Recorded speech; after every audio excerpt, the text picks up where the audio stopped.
Oke.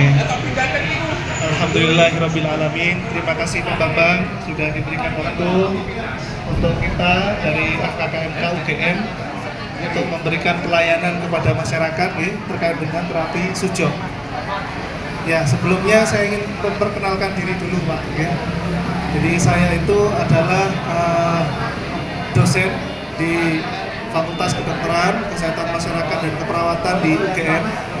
Nama saya Hendra, dan di sini saya tidak sendirian.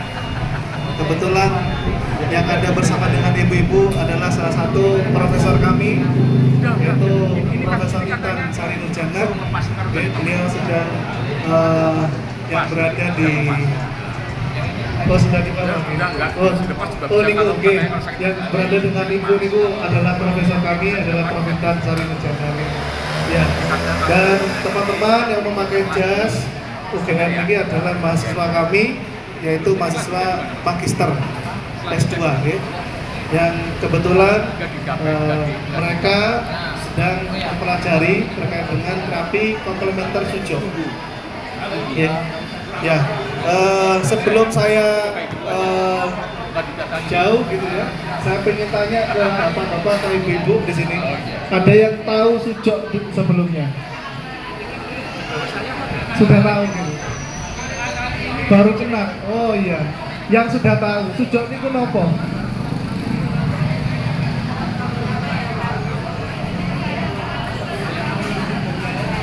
Oh, terus ini mencoba lagi. Alhamdulillah, cocok ya lagi. Ya, jadi sujo itu adalah terapi dari Korea. Terapi dari Korea. Kalau yang biasa kita kenal itu ada acupressure, ada akupunktur. Nah itu dari Cina, ya. Nah ini tetandanya Korea. Nah, Korea itu juga punya yang namanya sujo terapi. Nah, sujo terapi ini dulunya itu dipakai oleh bangsawan, ya. Orang raja-raja itu kalau pakai vitamin itu ya tadi pakainya sujo ini salah satunya. Okay? Nah, namun seiring waktu sujo ini diteliti oleh salah satu profesor ya, yang ada di Korea sana, namanya Profesor Pak Jae. Pak Jae. Ya, emang namanya nggak familiar kita ya. Karena biasanya juga di Indonesia namanya bukan seperti Pak Jae. Nah, beliau itu mengembangkan sujo, mempelajari sujo, dan menghasilkan beberapa buku. Banyak, bukan beberapa ya, banyak buku. Kalau sepengetahuan saya itu ada sekitar 200 buku yang bicara terkait dengan sujo. Nah, sujo terapi ini apa sih yang diterapi ya? Yang diterapi itu tangan dan kaki. Karena sujo itu bahasa Korea yang artinya tangan dan kaki. Su itu tangan, jo itu kaki. Jadi terapi sujo itu terapi yang diberikan kepada tangan dan kaki. Oke. Kenapa kok tangan, kenapa kok kaki? Karena anatomi manusia itu tidak ada yang kebetulan. Betul?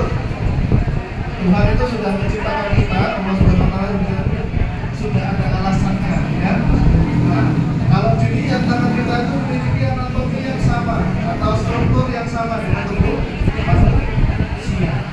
Kalau kita lihat tangan kita seperti ini, bagian tertinggi, ya, jempol ini yang tertinggi, itu sama seperti apa kalau dibagi tubuh manusia? Ke kepala, ya. Kemudian tangan kan jari penunjuk. Nah, ini sama dengan jari ini sama dengan tangan. Yang panjang dua, jari tengah dan jari manis itu kan paling panjang. Sama seperti dengan kaki, kedua kaki kita. Kelingking pun juga sama, dia pendek ya. Nah itu mirip dengan tangan kiri kita. Ya. Nah ini yang jadi landasan namanya sujo ini ya. Tapi secara mudah kita bisa memahami seperti itu. Meskipun kalau dipelajari lagi ilmunya ya itu sangat dalam sekali. Kenapa kok tangan, kenapa kok kaki ya? Tapi untuk mempermudah pemahaman kita seperti itu ya. Tangan itu mirip dengan struktur tubuh kita. Contohnya ya, saya kasih contoh satu. Ruas pertama di bagian jempol. Ini adalah bagian ke kepala, ya. Terus kemudian bagian sendinya ini yang ditekuk ini seperti leher, ya, bisa ditekuk ya. Kemudian, ya, betul. Kemudian bagian belakangnya ya, bahu ya, itu sama seperti tubuh kita. Coba tunjuk ya, tunjuk bagian ujung itu apa? Kaki. Pergelangannya apa? Yang ini tekukannya ini, pergelangan kaki. Terus apa naik betis ya, betis. Terus siku. Apa mau siku? Lutut ya, lutut paha. Terus pinggang. Sama ya? Sama nggak? Sama ya. Apakah ini kebetulan? Tidak ya. Jadi tidak ada kebetulan. Ya, atau ya. Ya itulah yang melandasi kenapa sujud ini pakai tangan dan kaki. Jadi apapun penyakitnya, tidak ada sebetulnya terapi atau obat yang menyembuhkan semua penyakit. Ya. Tapi sujud ini adalah terapi non medis, ya, bukan obat ya. Yang tujuannya itu bisa mengurangi gejala. Apa itu gejala? Kalau ibu itu merasa sakit punggungnya, maka sakitnya dikurangi. Kalau bapak terasa sesak dadanya, sesaknya dikurangi. Gimana cara sembuhnya? Tetap pakai obat. Nah, sujud itu pun juga sebenarnya bisa menentukan, ya. Tapi kalau kami di sini itu masih punya kemampuan masih sederhana, basic atau dasar, ya. Kecuali kayak beliau yang di belakang sana meminta, beliau sudah bisa ke tahap penyembuhan. Terapi sujudnya itu sudah pada tahap penyembuhan, ya. Bahkan bisa sampai membunuh bakteri dan virus, ya. Itu beliau. Kalau kami masih jauh ilmunya, ya. Jadi saya kenalkan juga Prof. Intan ini adalah salah satu Prof. Intan mungkin bisa berdiri sebentar, Prof. Banyak yang ingin mengenal jenengan. Rambutan Prof. Intan. Ya, itu beliau di situ, ya. Beliau adalah profesor yang mendalami terapi komplementer, salah satunya sujud. Kaki kiri, itu ya. Beliau yang salah satu pakar sujud yang mengembangkan sujud di Indonesia. Okay. Dan kami sangat berbangga bahwa UGM juga punya sujud, okay. Dan salah satunya adalah profesor kami, Prof. Intan, yang mendalami dan mengenalkan ini kepada masyarakat, ya. Nah, kalau Bapak Ibu ingin misalkan hari ini cocok dengan sujud, kemana nanti bisa datang, ya? Ke Puskesmas Jetis 2 tiap hari Selasa. Apakah bayar? Boten. Nanti bisa pakai BPJS, ya. Itu setiap hari Selasa di Jetis, ya. Kalau misalkan saya nggak mau hari Selasa, bisa nanti ke rumahnya Prof. Intan. Beliau punya klinik, namanya klinik Gria Masya Allah. Itu di rumahnya bisa janjian langsung dengan beliau atau bisa langsung datang ke Gria kliniknya, okay? Nah itu bisa. Oke. Nah, jika ada pertanyaan mungkin saya buka 1 atau 2 pertanyaan. Berikut ini. Oke. Itu beda atau sudah Pak? Kalau tadi kan anatomi, kalau ini tangan.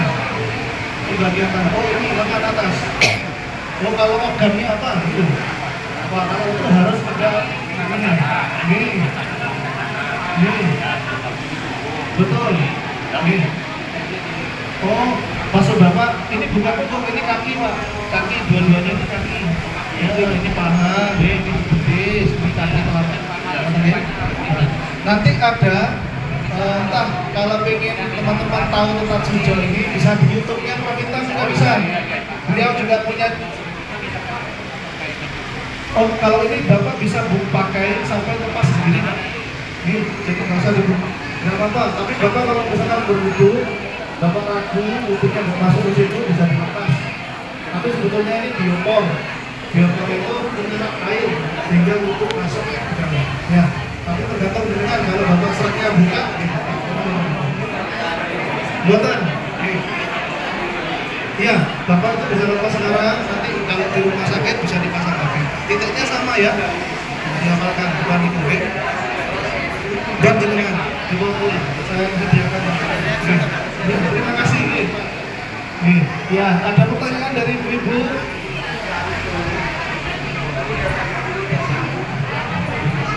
Yang permintaan. Wah, ini permintaan punya nama.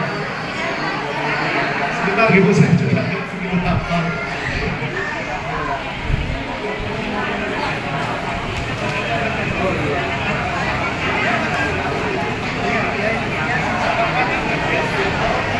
Halo, tes.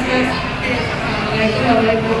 Oke, ini Pak Hendra menanyakan tempat saya klinik untuk sujuk ya, itu sekitar Kelurahan Sidoarjo, Jalan Magelang, di belakang Stimario. Nanti gini aja Bapak Ibu, saya akan memberikan karena kalau ke tempat saya harus janjian dulu, jadi saya nanti kasih nomor saya, monggo kontak ke takmirnya. Enter gitu.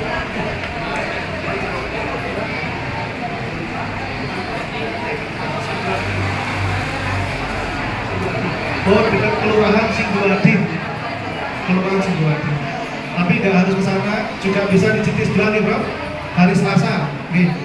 Betul. Hanya satu nih, Bro, sementara nih. Ya. Tapi kalau tidak mau hari Selasa, bisa ke rumah ya, janjian dulu nanti ya. Dengan permintaan. Nah, kalau permintaan insya Allah bisa memberikan terapi yang lebih advance, ya, yang lebih ilmunya lebih tinggi gitu kan.